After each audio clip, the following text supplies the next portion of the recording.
Welcome to our channel. Today we how to verify income with IRS Form 4506T, complete guide step by step clearly.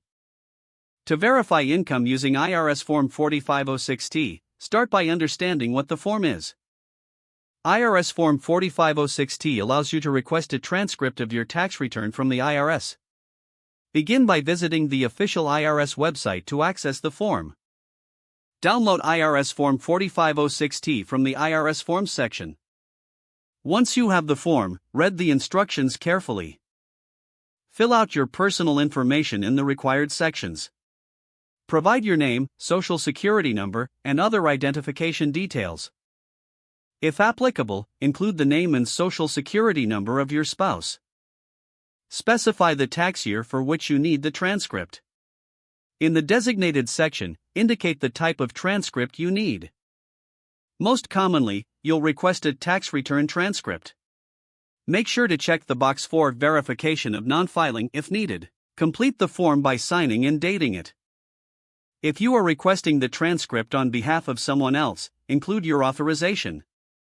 Once the form is complete, it's time to submit it. You can mail the completed form to the appropriate IRS address.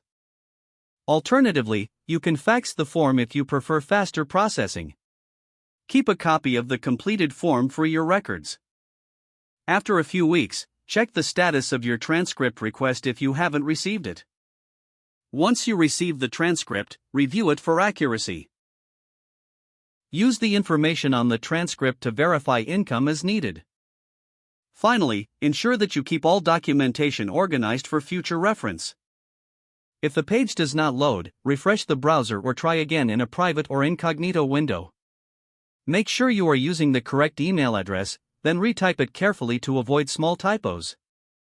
If your password is not accepted, use the reset option and create a new strong password you can remember.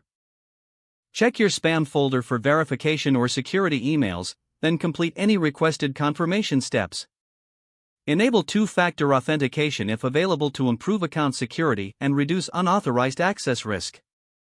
After signing in, review your profile details so your contact information and settings are accurate and current. If you see an error message, note it down and try again after restarting your device and internet connection. Don't forget to like this video and subscribe to our channel for more step-by-step tech guides.